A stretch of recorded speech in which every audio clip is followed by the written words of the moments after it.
अंड घेऊन गेला मुंगूस.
हे ना हळद हळद उकडली होती ना आपण, तर ते हळदीचं पाणी आहे. इतका फुल प्रेशर आहे नाही पाणी नाही काय इथं पहा मस्त मनी प्लांट झालं. आपण बंदूक झाली. नमस्कार मैत्रिणींनो, आपला शेतमाळा या चॅनलमध्ये आपलं पुन्हा स्वागत आहे. तर मैत्रिणींनो, आज आहे शनिवार आणि आज आमच्या गावचा बाजार. तर सकाळी सकाळी बाजारातून मस्त असा भाजीपाला आणलेला आहे, ताजा ताजा. आणि आता या शेवग्याच्या शेंगा पण बाजारात यायला लागल्या. तर शेवग्याच्या शेंगा खूप महाग झाल्या होत्या, 200 रुपये किलो अशा होत्या. तर आता पुन्हा यायला लागल्या, पण बारीक बारीक आहेत पाया. गावरान शेंगा आहेत शेवग्याच्या. आणि हा आहे मुळा आणि हे आहेत मुळ्याच्या शेंगा. तर या मुळ्याच्या शेंगाची भाजी पण खूप छान लागते सुक्की. तर या आता मी निसून घेते. आणि आपल्याला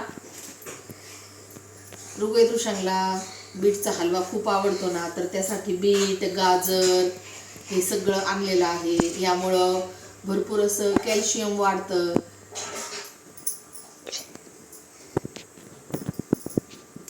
सगळा बाजार आता निसून घेते. आणि आमच्या पिल्लूला आवडतात पेरू, आहे ना पिल्लू? 6 झाले आपण. 1 2 3 4 5 6. तर सर्व काही काम आवरल्यानंतर 4 वाजता जी वाळलेली हळद आहे तर तिची हळद पावडर तयार करायची होती. त्यामुळं अगोदर आहे ना खलबत्त्यामध्ये कुटून घेतली आणि त्यानंतर आहे ना मिक्सरमधून काढली, कारण ती खूप कडक असते ना, त्यामुळं मिक्सरमधून पटकन अशी निघत नाही. आणि एवढी पावशर हळद करायला आपल्याला गिरणीत जायला पण होत नाही. तर मग अशा पद्धतीने ही घरीच हळद पावडर तयार केली. पहा आपल्या परसबागेतली ऑर्गॅनिक अशी हळद पावडर. तर ज्यावेळी मुलांना सर्दी खोकला होता ना, हळदीचं दूध करून द्यायला ही हळद पावडर खूप बेस्ट अशी आहे. तर अशा पद्धतीने मी आहे ना दरवर्षी ही हळद पावडर अशा पद्धतीने आहे ना घरात तयार करून ठेवत असते. तर आपल्या परसबागेतली हळद आहे ना एवढी तयार झाली, 2 वाट्या हळद तयार झाली बरं का. थोडीशीच हळद होती ती, 1 किलोच्या प्रमाणात निघाली असं. एवढी अशी तयार झाली पण ऑर्गॅनिक हळद. तर हळद तयार करताना आपला किचन वाटा खूप असा एकदम पिवळा झालेला आहे. तर इथं मायक्रोफायबर टॉवेल रोल घेतलेला आहे किचन वाटा साफ करण्यासाठी. तर अशा पद्धतीने पहायचा एक तुकडा घेता येतो आणि आपल्याला किचन वाटा एकदम छान असं साफ करता येतो. तर दरवेळी आपल्याला किचन वाटा धुवा लागतो, पण या रोलनी आणि या कापडानी ना मस्त असा किचन वाटा एकदम स्वच्छ असा होतो पहा. आणि हे कापड आपल्याला पाण्याने धुता पण येतं. तर पहा अशा पद्धतीने ज्योतीने मस्त किचन वाटा साफ करून घेतलाय, तर एकदम स्वच्छ असं होतं. तर हा रोल आहे ना खूप कामाचा आहे पहा, टॉवेल रोल. आणि थोडासा तुकडा घेऊन आपण हा किचन वाटा साफ करू शकतो, किंवा आपलं गॅस आहे तो साफ करू शकतो. आणि त्यानंतर धुवून पुन्हा आपण वाळून हे कापड वापरू शकतो. तर पहा अशा पद्धतीने हळदीमुळं ते ना पिवळं झालं आहे आता, पण स्वच्छ असं साबणाने धुतलं तर मस्त असं होईल आणि आपल्याला बऱ्याच दिवस काम येईल. तर आज आहे दुसरा दिवस आणि शेतामध्ये चाललोय आम्ही. तर चला तर तुम्हाला पण घेऊन जाते आपल्या शेतात.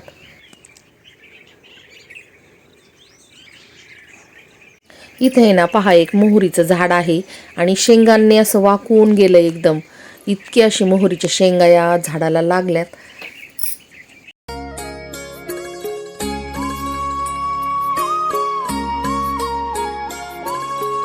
नमस्कार मैत्रिणींनो. त्यानंतर मी थेट सोमवारी ब्लॉग सुरू केला आहे शनिवारच्या नंतर. तर कधी कधी ना ब्लॉग घ्यायला पण मूड नाही राहत, त्याच्यामुळे ना ब्लॉग पण होत नाही पूर्ण. तर आता चाललेलो आहोत शेतात आणि इकडे पहा गहू किती छान आला आहे. झालं आता ज्योती गेली चिंचाकडं. आता तर चिंचा पिकलेच असते.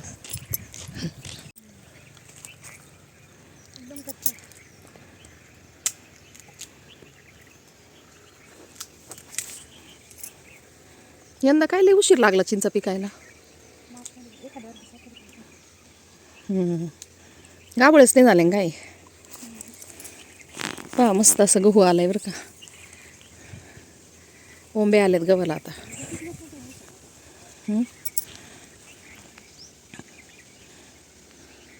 शेतातली भाजी पहा हरभऱ्याची अजून खुडायला पण नाही आली. आणि वातावरण इतकं खराब आहे ना, त्यांनी सगळे शेंडे खराब होऊ राहिलेत भाजीचे. मावा पडतोय. हे पहा मावा. आम्ही आलो होतो आज शेतात, म्हणून चला भाजी खुडाव आणि अजून भाज्या असले तर घेऊन जावा. कांदे बघा किती छान झालेत आणि वातावरण एकदम असं धुरकट झालेलं आहे. आबाळ आलंय, थोडं थोडं वारं पण सुटलंय.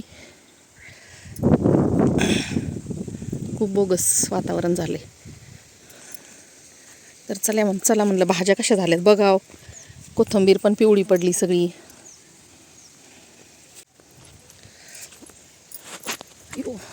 घसरले होते आता. तर मैत्रिणींनो, आता या वातावरणात आहे ना शेतकऱ्यांना खूप पिकाची काळजी घ्यावी लागते.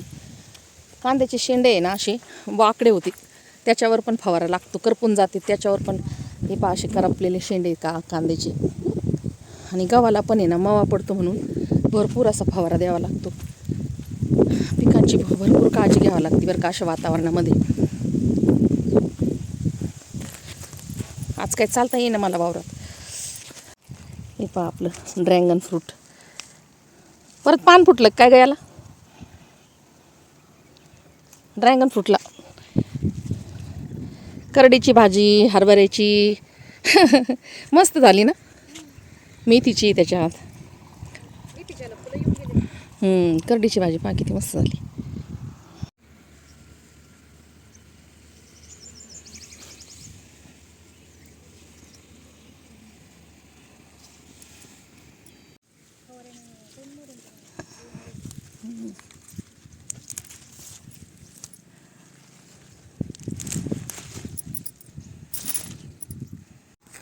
सगळ्या भाजीवर आहे ना माव्यामुळे आहे ना फवारा मारलाय.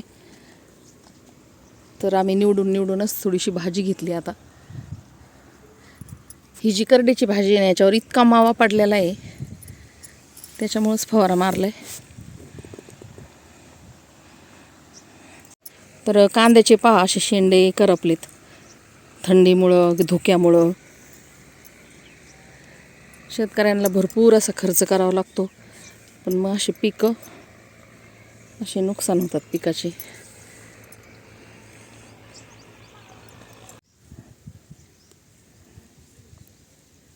हरभऱ्याची भाजीचे शेंडे सुद्धा पहा असे करपलेत.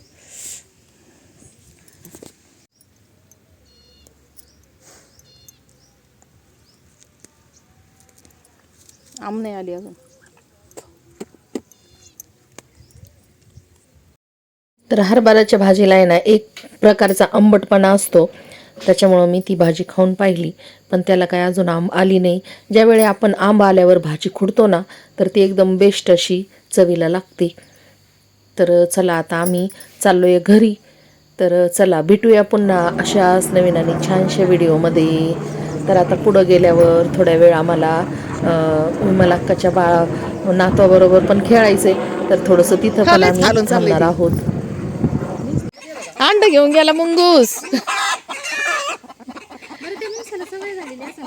कोंबडे पाय कशी वरडते.